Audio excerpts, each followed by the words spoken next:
nous ce soir Yves Gauthier, bienvenue sur ce plateau. Merci. Vous venez nous parler de ce livre, Les Rocailles, une architecture oubliée. Alors c'est vrai que les rocailles, tout le monde sait ce que c'est si vous ouvrez les yeux, mais on ne connaît pas forcément leur appellation. Donc on verra ça avec vous tout à l'heure et surtout il y en a beaucoup à Marseille et dans la région, ces genres de trompe-l'œil. À base de ciment, hein, c'est ça? J'ai potassé, vous avez vu. Bon.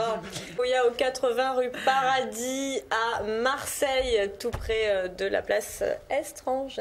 Merci Alexandra. Merci à vous Laurence. Allez, on va parler de ce livre à présent. Les rocailles, une architecture. Déjà, pour ceux qui ne sauraient pas du tout ce que sont les rocailles, en quelques mots, est-ce que vous pouvez nous faire donner une petite définition? Alors les rocailles, ce sont ces décors sculptés dans le ciment, fin 19e siècle, début 20e siècle. Oui. Des décors en trompe-l'œil, des décors que l'on trouve un petit peu de partout en France. Il y en a plein si on cherche, si on ouvre les yeux. Tout à fait. Mais à Marseille, ils ont une sacrée originalité, ces décors. Ils sont souvent méconnus et c'est pourquoi j'ai voulu faire ce livre, les montrer et que les Marseillais puissent apprécier à nouveau ces décors. Qu'est-ce qui vous intéressait autant justement dans ce thème? Qu'est-ce qui vous plaît dans les rocailles? Alors, il m'arrive souvent de faire des visites du quartier, mon quartier, le Rocasse Blanc. Et il y a quelques années, je me suis aperçu que les Marseillais méconnaissaient ce décor. Souvent, ne les appréciaient pas. C'est vraiment de la peine. Beaucoup de peine, effectivement. J'habite juste à côté de la fameuse Villa Costa. Il y a un chapitre qui lui est consacré. Oui, et donc, les rocailles faisaient un décor naturel et j'ai voulu les montrer, non seulement à travers des conférences, des visites de quartier, et puis ce livre-là. Alors, dans le mot rocaille, il y a rocher. Oui. Hein, donc, c'est une forme d'architecture qui imite un petit peu les rochers naturels, qui, c'est, comme vous disiez, des trompe-l'œil, en fait. Alors, effectivement, au départ, c'est donc une imitation de la nature. Imitation de la nature de faux rochers, de faux bois, cascades, etc. Et ça, c'est tous ces décors-là qu'on retrouve un peu en France, notamment dans les grands parcs haussmanniens de la ville de Paris, donc le jardin, par exemple, des buttes Chaumont. Mais à Marseille, je répète, il y a une originalité qu'on ne trouve nulle part ailleurs. Alors, qu'est-ce qu'il y a de plus ici? Il y a de plus qu'ici, c'est-à-dire que les rocailleurs n'étaient pas bridés, comme on peut le voir dans tous les grands parcs haussmanniens. C'est-à-dire qu'on leur laissait une certaine créativité et ils ont pu développer des décors qui sont très très proches, par exemple, de ceux qu'on peut trouver soit au parc avec Gaudi, ou alors avec ceux qu'on va trouver avec le facteur cheval, avec le fameux palais idéal. Oui. Alors donnez-nous des exemples justement de leur imagination à ces rocailleurs marseillais. Alors vous pouvez trouver par exemple, donc juste en face de la plage du Prophète, un immense mur rocaillé qui est protégé maintenant, c'est très bien. Et vous avez là donc une fausse muraille qui est assez gigantesque, donc on peut s'imaginer ce muraille, et puis des fausses fenêtres aussi qui vont ponctuer ce faux mur. Et donc si vous observez bien, il y a plein de détails très amusants, avec donc ces fausses fenêtres, des personnages grotesques, des grottes, etc. Donc il faut observer attentivement toutes ces rocailles, partir un peu à la recherche de ces rocailles qui vont être un peu dans Marseille. Mais la plupart de ces rocailles sont à l'intérieur de propriétés privées, c'est-à-dire qu'elles ne sont pas... on ne peut pas y accéder. On ne peut pas y accéder.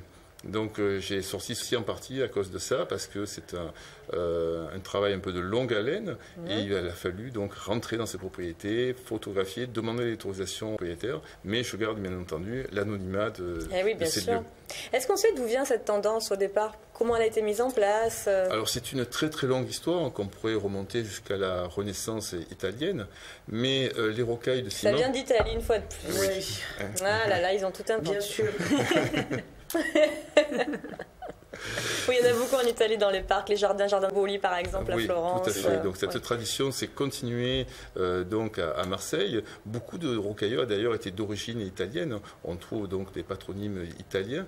Et ils ont repris, ils ont voulu continuer en quelque sorte cette tradition. Voilà. Mais ils ont enrichi aussi. On va trouver par exemple une fausse fenêtre dans une grande maison classique, une fausse fenêtre qui va donc imiter un décor beaucoup plus populaire. Donc justement la juxtaposition de deux mondes, et un monde, disons, avec des rocailles un peu plus d'imitation de la nature. C'est justement ça la richesse des rocailles marseillaises. Alors pour certains, elle évoque le mauvais goût aussi, la rocaille. pourquoi? Parce que c'est un côté un petit peu kitsch par moment. Tout à fait. Il y a aussi ce côté-là de représentation de la rocaille. On regarde le rocaille, oh c'est kitsch, c'est pas beau, c'est l'imitation. Et c'est bien dommage parce qu'il y a vraiment des décors qui sont extrêmement riches, très œuvrés. Et il faut vraiment les regarder à nouveau. Et surtout qu'elles ne disparaissent pas. Mais ça va redevenir tendance, vous allez voir. J'espère. Bien sûr, ça va devenir d'ici quelques temps, peut-être, et ça serait formidable grâce à votre livre, ça va être super tendance. Mais c'est sûr, parce qu'en plus il y a des photos extraordinaires. Oui, il y a des choses assez drôles aussi, parce que vous parliez tout à l'heure de la particularité marseillaise, donc, et du libre cours qu'ils laissaient à leur imagination, mais il y avait des petits détails comme ça que les rocailleurs laissaient dans les maisons ou les propriétés, des petits clins d'œil, des dots humoristiques. Alors c'est ça, tout à fait. Donc ce sont ce qu'on appelle les petits cadeaux. À la fin d'un chantier, les rocailleurs donc laissaient une trace de leur passage, une sorte de signature en quelque sorte. Et donc ce sont par exemple ces fameux chapeaux laissés ici ou là dans la propriété, donc qui vont montrer un peu l'empreinte du rocailleur. Et c'est une manière de dire tiens, je votre jardin, j'ai laissé un outil, un chapeau, et c'est une trace quelque part de leur passage.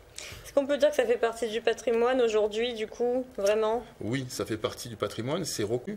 Dans le nouveau PLU, plan local d'urbanisme de la ville de Marseille, 15 rocailles quand même ont été répertoriées. D'accord. Alors, les Marseillaises, vous nous disiez tout à l'heure que ça venait d'Italie. On en trouve tout autant dans les autres régions de France, ou ici, il y en a quand même pas mal? Alors, on en trouve de partout, dans toutes les régions de France, mais des rocailles comme ça, avec autant de création, autant d'imagination, ce n'est que dans la région marseillaise qu'on va les trouver. Je répète, dans toutes les autres régions de France, ce sont des rocailles qui vont que imiter la nature, donc des faux rochers, des faux bois. Il n'y a pas de chapeau, il n'y a pas de veston. Oui, il n'y a pas de veston, il n'y a pas une main qui apparaît derrière. Voilà, c'est ça, c'est la main qui apparaît. Oui, je sais pas, c'est la couverture de votre livre en fait, main qui apparaît. On va peut-être voir la couverture du livre des rocailles. En fait, on voit une main qui apparaît, qui sort, voilà, d'une fausse fenêtre. Alors, quand j'ai vu cette main, elle était assez extraordinaire. J'étais dans un de ces jardins rocaillés de Marseille. Donc un jardin privé là. Un jardin privé, tout à fait. Et là, donc un jardin tout en terrasse. Et la dame qui me faisait visiter ce jardin me montre toute une série de fausses fenêtres, et je prenais bien entendu, je mitraillais de photos, et la dernière fenêtre, elle me dit mais retournez-vous, regardez cette fausse fenêtre, et j'ai fait un bond, j'ai eu peur. Vous aviez cru qu'il y avait quelqu'un? Il y avait quelqu'un qui à nouveau était là à travers cette main qui apparaissait. Bon, du coup, ce qui est plutôt bon signe, c'est que dans les propriétés privées que vous avez visitées, les propriétaires actuels ont décidé de garder, de conserver ces rocailles. Certains ont gardé. Ce qui m'a fait chaud au cœur, c'est que certains, après mon passage, ont eu envie de les restaurer. Je salue une dame à la Pointe Rouge qui a fait restaurer récemment une rocaille suite à mon passage. Donc là, je suis tout fier et ça fait vraiment très chaud au cœur. Et s'ils vous écoutent, souhaitent justement découvrir ou redécouvrir quelles sont les plus belles rocailles de Marseille qui soient accessibles à tous dans les parcs ou jardins? Dans les parcs, il y a très conseil plutôt d'aller à la rue Pierre-Mourin, qui est à la fin de la rue d'Andoum. Là, vous avez toute une série de fausses rocailles qui sont visibles de l'extérieur.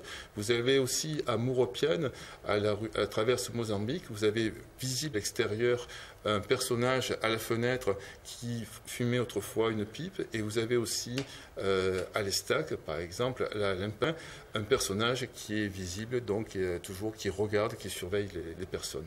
D'accord, des vigies. Merci beaucoup Yves Gauthier. Donc Les Rocailles, une architecture oubliée, flânerie insolite dans Marseille, aux éditions Mémoire millénaire. Merci. Un cadeau pour Noël par exemple, ça. Ah oui, c'est un bien sûr. Bah oui, Catherine, on va lui offrir à Catherine ça. Je trouvais que c'était Tenez, magnifique. hop, c'est pour vous. Allez, cadeau de Noël. Bah oui.